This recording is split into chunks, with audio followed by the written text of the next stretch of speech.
नमस्कार। कार्यक्रम एजुकेसन टकमा यहाँलाई स्वागत छ। म शशी नेपाल। दर्शकवृन्द, हामी यस कार्यक्रममा विभिन्न शिक्षा क्षेत्रका कुरा गर्दै आएका छौँ र आज हामीले कुरा गर्दैछौँ सामुदायिक विद्यालयका बारेमा। निजी विद्यालय र सामुदायिक विद्यालय बीच के अन्तर छ? किन हामी सामुदायिक विद्यालय सधैँ पछाडि परिरहेका छौँ त? यिनी विषयमा केन्द्रित भएर कुरा गर्नेछौँ र आज हामीसँग कुरा गर्नका लागि हुनुहुन्छ ललितपुरको इमाडोल स्थित श्री महेन्द्र आदर्श माध्यमिक विद्यालयका प्रधानाध्यापक एक बहादुर भण्डारी। आउनुहोस्, उहाँलाई कार्यक्रममा स्वागत गरौँ। सर, यहाँलाई कार्यक्रममा स्वागत छ। धन्यवाद। नमस्कार। 2014 सालमा स्थापना भएको यस विद्यालयले चाहिँ होइन अहिलेसम्म आइपुग्दा, त्यो बेलादेखि र अहिले यो अवस्थामा आइपुग्दासम्म चाहिँ के कस्ता चुनौतीहरू, के कस्ता चाहिँ कुराहरू उठाउँदै यहाँसम्म आइपुग्नु भएको छ? साह्रै राम्रो प्रश्न सोध्नुभयो। महालक्ष्मी नगरपालिका वडा नम्बर 4 चाबीको इमाडोल गाउँ विकास समितिमा स्थापना भएको श्री महेन्द्र आदर्श माध्यमिक विद्यालयले 64 वर्षको गौरवमय इतिहास पार गर्दै हालसम्म अहिले उच्च माध्यमिक भन्दै गरिएको उच्च माध्यमिक अर्थात् कक्षा 12सम्म र यता सिटिभिटी अन्तर्गतको डिप्लोमा इन सिभिल इन्जिनियरिङ तहसम्म चाहिँ विद्यालय स्तरोन्नति हुँदै आइरहेको छ। सरकारी स्कुललाई चाहिँ के भनिन्छ भने, अब त्यसै पनि नेपालमा चाहिँ के छ भने सरकारी काम कहिले जाला घाम भन्ने एउटा बनाइ नै बसिसकेको छ होइन। सरकारी ती स्कुलहरूमा चाहिँ के हुन्छ, पढाइ राम्रो हुँदैन, शिक्षकहरू पनि चाहिँ कहिले समय जाला भन्ने मात्रै कुर्नुहुन्छ भन्ने आरोप लाग्दै आएको छ। हजुरको यो भनाइसँग म पूर्णतया सहमति चाहिँ मैले जनाउन सकिनँ, किनकि कुनै समय त्यस्तो पनि थियो र अझै पनि केही क्षेत्रहरूमा कुनै ठाउँहरूमा त्यो अवस्था छैन भन्न सकिँदैन, त्यो पक्कै पनि छ। तर हामी जुन क्षेत्रमा अहिले कार्यरत छौँ, जुन विद्यालय म कार्यरत छु, महेन्द्र आदर्श माध्यमिक विद्यालय, र वरपरको वातावरण हेर्दा, सामुदायिक विद्यालयहरूको अवस्था हेर्दा त्यो कुरा हो जस्तो चाहिँ मलाई लाग्दैन। किनकि हामी सामुदायिक विद्यालयका हरेक शिक्षकहरूले अहिले चाहिँ मेहनत गर्नुभएको छ। शिक्षकहरूको मेहनतको कारणले गर्दा नै सामुदायिक विद्यालयहरू पनि एउटा गुणस्तरीय शिक्षा प्रदान गर्ने बाटोमा अगाडि बढेका छन्। त्यो संस्थागत विद्यालयहरूको प्रतिस्पर्धामा आफूलाई खरो रूपमा उतार्न खोजिरहेका छन्, उतारी पनि रहेका छन्, र जसले गर्दा चाहिँ हजुरले भन्नुभएका जस्तो गर्दा सामुदायिक विद्यालयका शिक्षकहरू जुन सरकारी काम कहिले जाला घाम भन्ने जुन भनाइ पनि छ, त्यो कुरोलाई हामी चाहिँ के गर्नु हुँदैरहेछ भने त्यसलाई झुटो हो है, त्यो सही होइन। सामुदायिक विद्यालयका शिक्षकहरू चाहिँ मेहनत गर्छन् भन्ने कुरा प्रमाणित गरेर देखाउन खोजिरहेका छौँ। कसरी प्रमाणित गर्दै हुनुहुन्छ? यो चाहिँ एउटा चुनौती पनि छ नि। अब यो कसरी भन्दा, गत वर्षदेखि जुन कोभिडको महामारी पनि सुरु भयो, धेरै अगाडिको कुरा नगरिकन कोभिडको महामारी सुरु भएपछि लकडाउनको कारणले विद्यालयहरू पनि बन्द हुँदै गए।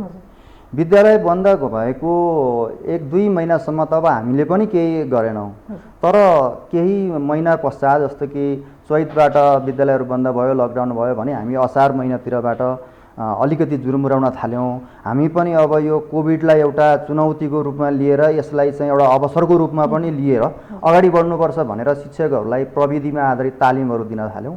शिक्षकहरूलाई प्राविधिक ज्ञान सिप दिएर उहाँहरूलाई अब यो सहज अवस्थामा पनि वैकल्पिक माध्यमबाट पनि हामी अभिभावकसँग जोडिनुपर्छ, हामी विद्यार्थीहरूसँग जोडिनुपर्छ। विद्यार्थीहरूलाई यो कोभिडको समयमा पनि घरमै बसेर पनि हामी उहाँहरूको सम्पर्कमा रहेर उहाँहरूलाई शिक्षा दिने कुरामा, उहाँहरूलाई चाहिँ सिकाइमा सहजीकरण गर्ने कुरामा हामी तमाम विद्यालयहरू, महालक्ष्मी नगरपालिकाका अन्तर्गतका धेरैजसो विद्यालयहरू र शिक्षकहरू त्यसमा लागि पर्यौँ। सामुदायिक विद्यालयमा चाहिँ प्राय भन्दाखेरि चाहिँ निम्न स्तर आय स्रोत अलिकति कम भएका विद्यार्थीहरू चाहिँ अझै पनि मानसिकता के छ भने अलि हुने खाने चाहिँ प्राइभेट स्कुलमा पढ्ने र अलिकति निम्न वर्गका चाहिँ सामुदायिक स्कुलमा पढ्ने भन्ने मानसिकता अझै पनि छ होइन। यो अलिकति सत्य पनि मानिन्छ हामीले हेर्दा पनि। यस्तो अवस्थामा चाहिँ यो कोभिडको असरमा यहाँले जुन भन्नुभयो अनलाइनबाट हामीले पठन पाठन गर्दै आएका छौँ भन्दाखेरि चाहिँ सामुदायिक विद्यालयका विद्यार्थीको कतिको पहुँचमा पुग्न सकेको छ? यो उठाउनु भएको विषय एकदम सान्दर्भिक नै छ। सामुदायिक विद्यालय भनेपछि खास गरी अलि न्यून आय भएकाहरू, मजदुर वर्गका, श्रमिक वर्गका, पिछडा वर्गका बालबच्चाहरू पढ्ने विद्यालय भनेर बढी जसो चिनिन्छ। शहरी क्षेत्रमा त त्यो कुरो अझ बढी छ, किनकि जसको चाहिँ इन्कम लेभल अलिक हाई छ उहाँहरू सामुदायिक विद्यालयमा पढाउन चाहनु हुँदैन नै। साइकोलोजिकली नै उहाँहरूलाई चाहिँ सामुदायिक विद्यालयमा छोराछोरी पढेको छ भन्दाखेरि चाहिँ अलिकति आफूलाई इन्फेरियोरिटी फिल हुन्छ या के हुन्छ। अनि जब मानिसहरूको अलिकति आय स्रोत बढ्छ, इन्कम स्रोतहरू बढ्छ, उहाँहरू चाहिँ सरकारीमा भन्दा चाहिँ प्राइभेटमै बढी पढाउने चाहिँ छ प्रचलन। तर त्यसमा पनि अब त्यो क्रम पनि अब हल्का क्रम भङ्ग हुने अवस्था पनि छ, किनकि कयौँ सामुदायिक विद्यालयहरूले राम्रो शिक्षा दिने वातावरण सिर्जना गरिरहेको कारणले गर्दा, अभिभावक र विद्यार्थीहरूको चाहिँ विश्वास आर्जन गर्न सकेको कारणले गर्दा चाहिँ अहिले सामुदायिक विद्यालयप्रति पनि अलि आकर्षण बढ्दै गइरहेको अवस्था छ। हजुर, यति पहिलादेखि नै हाम्रो त सरकारी स्कुल नै हो, प्राइभेट स्कुल स्थापना भएको त धेरै भएको छैन। किन हाम्रो सरकारी स्कुल चाहिँ यति पछाडि परेका छन्? अहिले यहाँले भन्नुभयो अब चाहिँ हामी केही गर्दैछौँ भन्नुभयो, त्योभन्दा पहिला चाहिँ किन केही गर्न सकेन? सामुदायिक विद्यालय यति पछाडि चाहिँ किन पर्यो, के लाग्छ यहाँलाई? अब सामुदायिक विद्यालय किन पछाडि पर्यो भन्दा अब एउटै मात्रै यसको रेस्पोन्सिबल कारण चाहिँ छ जस्तो मलाई लाग्दैन। यसमा एकभन्दा बढी कारणहरू हुन्छन्। यसको मुख्य कुरो त गुणस्तरकै कुरो रहन्छ। अब गुणस्तर र शैक्षिक चाहिँ उपलब्धि राम्रो छ भने त्यसलाई राम्रो मान्नु पर्यो। अब शैक्षिक उपलब्धि न्यून भयो भने त्यो विद्यालयले अलिकति न्यून बिग्रिएको भनेर चाहिँ बुझ्ने आम चाहिँ धारणा चाहिँ मानसिकता त्यो छ। अब सरकारी विद्यालय पछि पर्नुमा कतिपय अवस्थामा सरकारी नीतिको पनि जिम्मेवार छ। सरकारी नीति सरकारले नै अब सामुदायिक विद्यालय जहाँ छ त्यहाँ नजिकै निजी विद्यालयहरू अथवा संस्थागत विद्यालयहरू पनि बिना त्यो मापदण्ड एउटा के भन्छ एउटा दूरी कायम नगरिकन नक्साङ्कन बिना नै विद्यालयहरू खोल्नको लागि अनुमति प्रदान गरेको छ, जसले गर्दा त्यसको असर सामुदायिक विद्यालयले परेको छ। एउटा त्यो सरकारी नीतिमा त्यो छ भने अरू त कतिपय विद्यालयभित्रकै कारणहरू पनि छन्। विद्यालय प्रशासनको चाहिँ कारण हुनसक्छ, कमजोरी हुनसक्छ, विद्यालय व्यवस्थापन समितिले राम्रो म्यानेज गर्न नसकेको हुनसक्छ भने अर्को एउटा रेस्पोन्सिबल कारण के पनि छ भन्दा हाम्रो विद्यार्थी हाम्रा अभिभावकहरूको पारिवारिक स्थिति आर्थिक अवस्था के छ भन्ने कुरो पनि यसमा चाहिँ महत्त्वपूर्ण पुर्याउन आउँछ। हजुर, अनि यहाँले चाहिँ हामी विगत 11 वर्षदेखि चाहिँ यो श्री महेन्द्र आदर्श माध्यमिक विद्यालयमा अध्यापन गराउँदै आउनु भएको छैन, सञ्चालन गर्दै आउनु भएको छ। यहाँले सञ्चालन गरेदेखि अहिलेसम्ममा चाहिँ के कस्ता भिन्नता, के कस्ता परिवर्तन ल्याउनु भयो त यहाँले? म महेन्द्र आदर्श माध्यमिक विद्यालयको प्रधानाध्यापकमा 2067 सालबाट नियुक्ति भएर अहिले 11औं वर्षमा सो पदमा रहेर काम गरिआएको छु।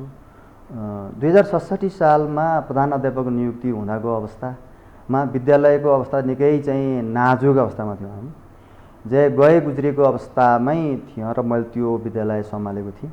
त्यति बेलाको भौतिक अवस्था, भौतिक पूर्वाधारहरू असाध्यै न्यून थियो, भौतिक पूर्वाधारहरू थिएन। शैक्षिक अवस्था पनि असाध्यै कमजोर थियो। हाम्रो शैक्षिक उपलब्धिको हिसाबले पनि हाम्रो विद्यालय जिल्लामै लगभग तल नै पुगिसकेको थियो। विद्यार्थी सङ्ख्याहरू पनि असाध्यै कम थियो, लगभग 300 को हाराहारीमा विद्यार्थी सङ्ख्या थियो भने यो विगत एक दशक अथवा 11 वर्षको पिरियडमा मैले त्यस विद्यालयमा एउटा प्रधानाध्यापकको हैसियतले काम गरेर त्यहाँको विद्यालयलाई एउटा सम्हाल्ने काम गरेँ। त्यहाँको विद्यालयका शिक्षकहरूमा एउटा टिमवर्क मिलाउने काम, उहाँहरूलाई मोटिभेट गर्ने काम, अनि अभिभावकज्यूहरूको चाहिँ एउटा हामीप्रतिको चाहिँ विश्वास जित्ने काम, विश्वास आर्जन गर्ने काम हामीले त्यहाँ गऱ्यौँ र सबै कुराहरूलाई समेटेर त्यहाँको भौतिक विकास, विभिन्न सरकारी गैर सरकारी क्षेत्रबाट त्यहाँको चाहिँ स्थानीय सहयोगबाट नै हामीले त्यहाँ विद्यालय भवन पनि बनायौँ। म प्रधानाध्यापक हुनुभन्दा अगाडि जो एकजना प्रधानाध्यापक सूर्यबहादुर विष्टजी हुनुहुन्थ्यो, उहाँले नै एउटा भागवत महापुराण उहाँको नेतृत्वमा लगाएर एउटा विद्यालयको चाहिँ 4 तले भवन बनाउने भनेर सुरुवात गरिएको थियो। त्यहाँका चन्दादाताहरूको असाध्यै ठुलो रोल छ त्यहाँको भौतिक सुधारको लागि। विद्यालय व्यवस्थापन समितिले असाध्यै पोजिटिभली काम गरिरहेको छ र हामीले अहिले चाहिँ त्यहाँ शैक्षिक हिसाबले पनि हामी अग्रणी स्थानमा पर्न सफल भएका छौँ। भौतिक पूर्वाधारको हिसाबले पनि हाम्रो विद्यालयमा धेरै प्रकारका चाहिँ सुविधाहरू उपलब्ध छन्। हामीले एक किसिमले भन्नुपर्दा चाहिँ एउटा ठुलै फड्को चाहिँ मारिसकेको अवस्था छ। एकदमै राम्रो कुरा हो हैन? हामी किनभने सामुदायिक विद्यालयमा राम्रो पढाइ हुँदैन भन्दै गर्दा यहाँहरू जस्तो विद्यालयले चाहिँ एकदमै राम्रो कदम उठाउँदै आउनु भएको छ। तैपनि कुरा गर्दा निजी विद्यालयसँग प्रतिस्पर्धा गर्न सामुदायिक विद्यालयले अझै पनि गाह्रो छ? अवश्य पनि गाह्रो छ। यो किनभने नि मैले अघि पनि कुरो उठाएको थिएँ अलिकति, हाम्रा विद्यार्थीको पृष्ठभूमि के छ अनि संस्थागत विद्यालयहरू निजी विद्यालयहरूमा पढ्ने विद्यार्थीको चाहिँ पृष्ठभूमि के छ, पारिवारिक अवस्था, आर्थिक अवस्था के छ र उनीहरूलाई दिने चाहिँ फेसिलिटी के छ भन्ने कुरा चाहिँ यसमा चाहिँ हामीले सोच्नुपर्ने हुन्छ। पठन पाठनको पनि त विषय फरक होला नि। पठन पाठनको पनि हुन्छ। पठन पाठन कतिपय करिकुलमले पनि चाहिँ असर गर्छ र पठन पाठनमा शिक्षकहरूको चाहिँ हिसाब कुरा गर्ने हो भन्दा शिक्षकहरू त सरकारी विद्यालयहरूमा सामुदायिक विद्यालयहरूमै राम्रा छन् नि। शिक्षक सेवा आयोगले छानेर पठाएका, इक्जाम लिएर छानेर पठाएका शिक्षकहरू क्वालिफाइड टिचरहरू हुनुहुन्छ, ट्रेन्ड टिचर हुनुहुन्छ, एक्सपिरियन्स टिचरहरू हुनुहुन्छ र मैले अघि कहाँनिर कुरा गर्न खोजेँ भन्दा विद्यार्थीहरूको अवस्थामा जस्तो कि एउटा दही मथेर नुहाउने निकाल्नु र मही मथेर नुहाउने निकाल्नेमा चाहिँ अलिकति फरक हुन्छ जस्तो लाग्छ। किनकि प्राइभेट विद्यालयहरूमा धेरैजसो क्रिम विद्यार्थीहरू जान्छन्, जो विद्यार्थीहरू प्राइभेटमा जान सक्दैनन्, जसले फी त्यहाँको राम्रो विद्यालयहरूको फी तिर्न सक्दैनन्, कमजोर वर्गका भाइ बहिनीहरू बढी जसो हामीले त्यो हाम्रा विद्यार्थी ती हुन् नि त। त्यो हाम्रो चाहिँ त टार्गेट एरिया, हाम्रो टार्गेट ग्रुप त त्यो हो नि त। उनीहरूलाई हामीले सिकाउनु पर्ने हुन्छ, हामीले इन्भाइरोमेन्ट दिन सक्नुपर्ने हुन्छ र त्यसबाट त्यो कारणले गर्दा पारिवारिक दृष्टिकोणले गर्दा चाहिँ उनीहरूको सरकारी विद्यालयमा आउने विद्यार्थीहरूले पाउने फेसिलिटी कम हुन्छ। त्यही फ्यामिलीबाट चाहिँ अर्को चाहिँ प्राइभेट स्कुलमा जान्छ भने उसलाई चाहिँ सबै खालको सुविधाहरू चाहिँ अब जुत्ता मोजा सबै लगाइदिनेदेखि लिएर चाहिँ टिफिन बक्समा टिफिन हालेर दिने अनि चाहिँ अलि चाहिँ अभिभावकको चाहिँ अलिक बढी चासो चाहिँ त्यतातिर लाग्ने, किनभने लगानी भएको हुन्छ, फी बढी तिर्नु परेको हुन्छ भने सरकारीमा त्यो अभिभावकको अवेरनेस लेभल, अभिभावकको चासो कम हुने कारण पनि छ। विविध कारणहरू मध्ये अभिभावक पनि सामुदायिक विद्यालयमा त्यति चासो राख्नुहुन्न, कम चासो राख्नुहुन्छ। तर पहिला भन्दा त्यो लेभल अलिक बढेको छ अहिले। जस्तै हामीले अब हिजै मात्र पनि एउटा अनलाइनबाटै प्यारेन्ट्स र टिचर्सको इन्टरेक्सन प्रोग्राम गऱ्यौँ। केही प्यारेन्ट्सहरू जोडिनु भयो, हामीलाई अधिकांश प्यारेन्ट्सहरू जोडिनु भयो र उहाँहरूको अवेरनेस लेभल अब कम छैन भन्ने कुरा हामीले बुझेका छौँ। उहाँहरू पनि एकदम अवेर हुनुहुन्छ, उहाँहरू पनि सचेत हुनुहुन्छ, उहाँहरूले पनि अहिले आफ्नो बच्चाहरूको पठन पाठनमा बढी जागरुकता, चासो देखाइरहनु भएको छ। अब चाहिँ सामुदायिक विद्यालय र निजी विद्यालय बिच अन्तर छैन है, हाम्रो विद्यालय चाहिँ एकदमै राम्रो छ भन्दाखेरि यहाँले कसरी भन्नुहुन्छ त?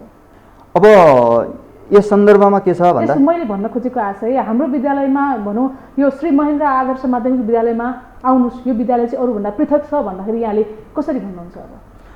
अब अरू विद्यालय, अरू सामुदायिक विद्यालयभन्दा हाम्रो विद्यालय पक्कै पनि पृथक छ र हामी जुन संस्थागत विद्यालयहरूसँग हाम्रो विद्यालय तुलना गर्ने भने तपाईँहरूले धेरै फरक भेट्नुहुन्न है।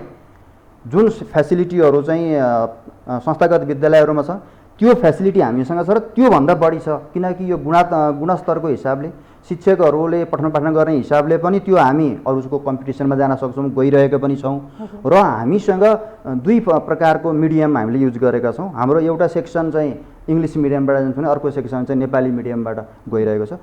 इङ्ग्लिस मिडियम पढ्न सक्नेहरूलाई इङ्ग्लिस मिडियममै पढ्ने अवसर पनि छ र जसले इङ्ग्लिस मिडियम पढ्न सक्दैन म नेपाली मिडियम पढ्छु भन्नेहरूलाई हामी नेपाली मिडियमबाट पनि पढाइरहेका छौँ। अनि सबै खालका चाहिँ फेसिलिटीहरू त्यहीँ छ। उल्टो चाहिँ सरकारी विद्यालयमा पढ्नेहरूलाई छात्रवृत्तिको व्यवस्था छ।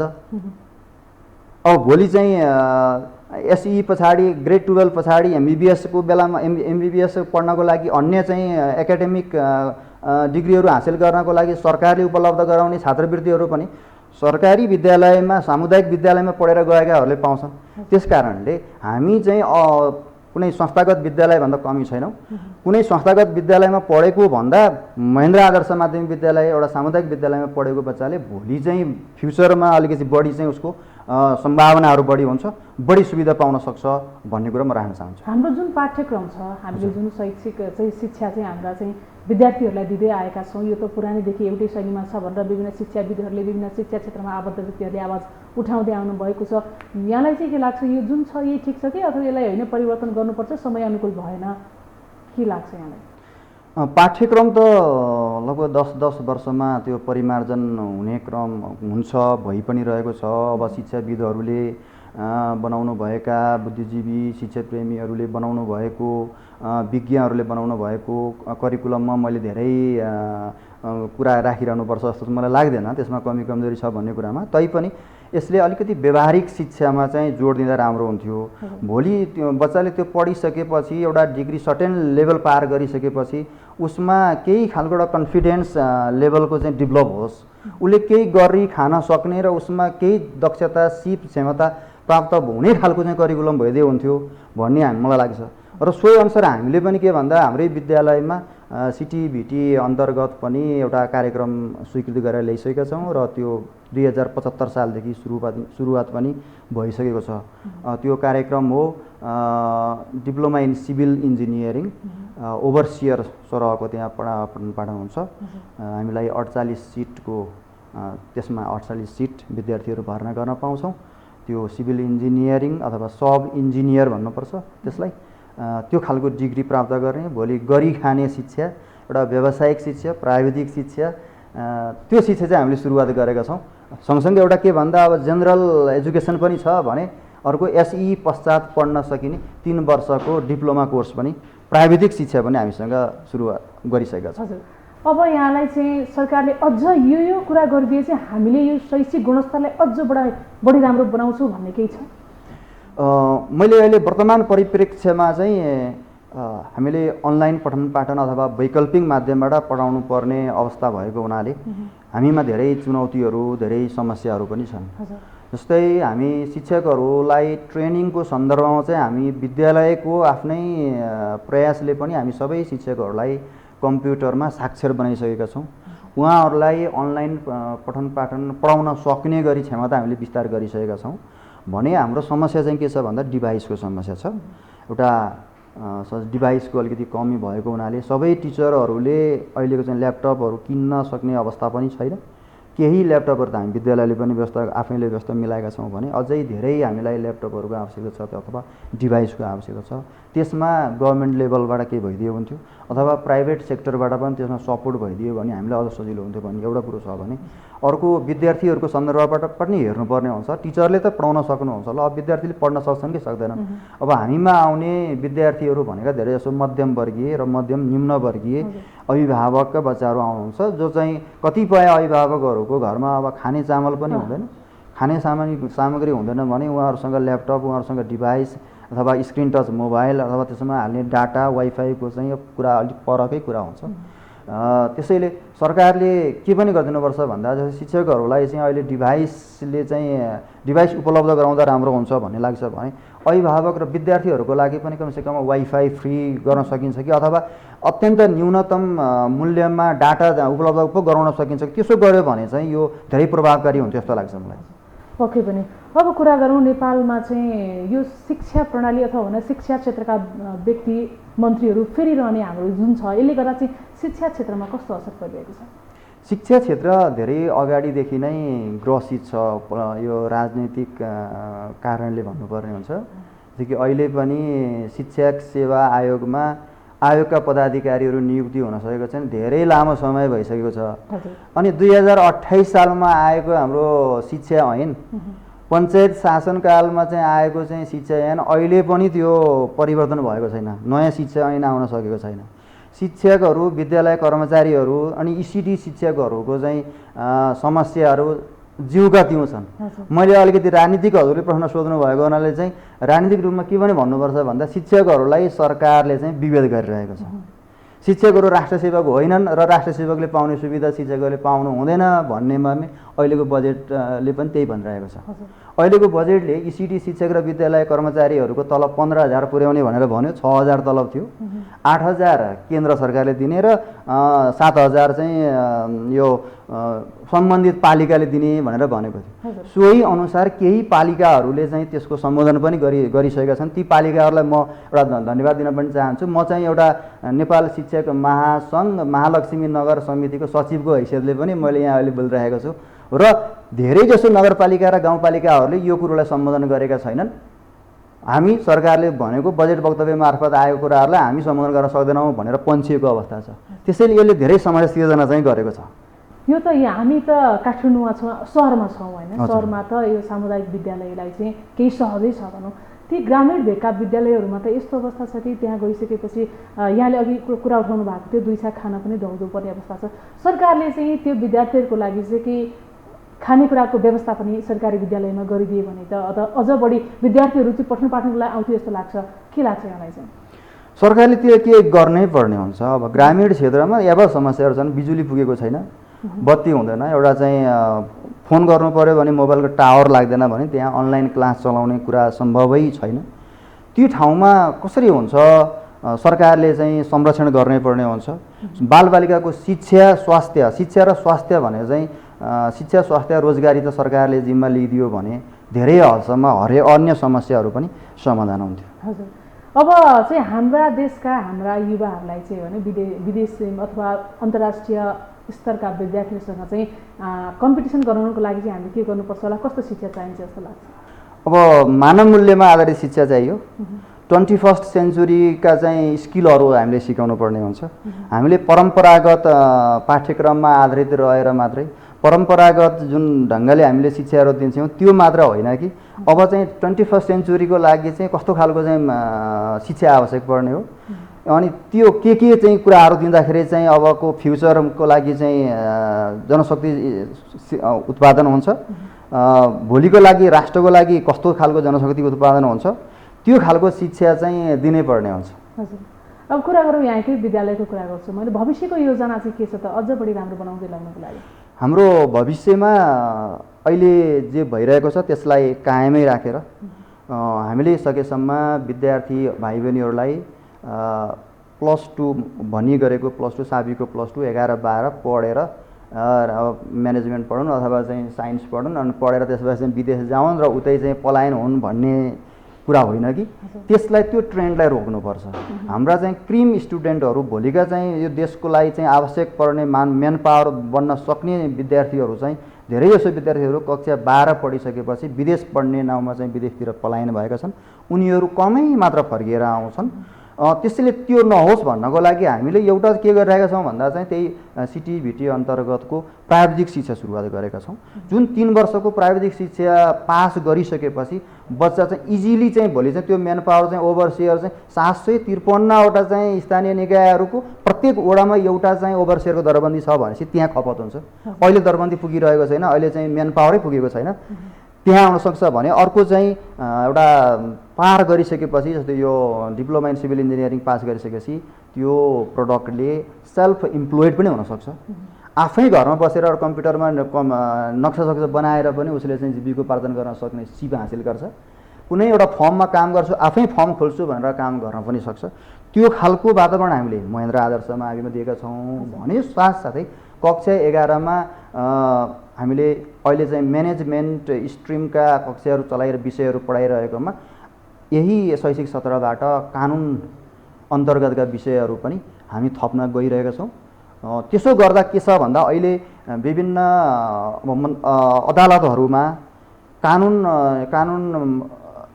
अन्तर्गतका त्यो जनशक्तिहरू चाहिँ अहिले चाहिँ के छ भन्दा अन्य विधाबाट आएका चाहिँ जनशक्तिहरू छन्। त्यो ठाउँमा चाहिँ रिप्लेस गर्न सक्ने गरेर हामीबाट उत्पादन गर्नको लागि चाहिँ ल भन्ने विषय पनि हामीले थप्न गइरहेका छौँ।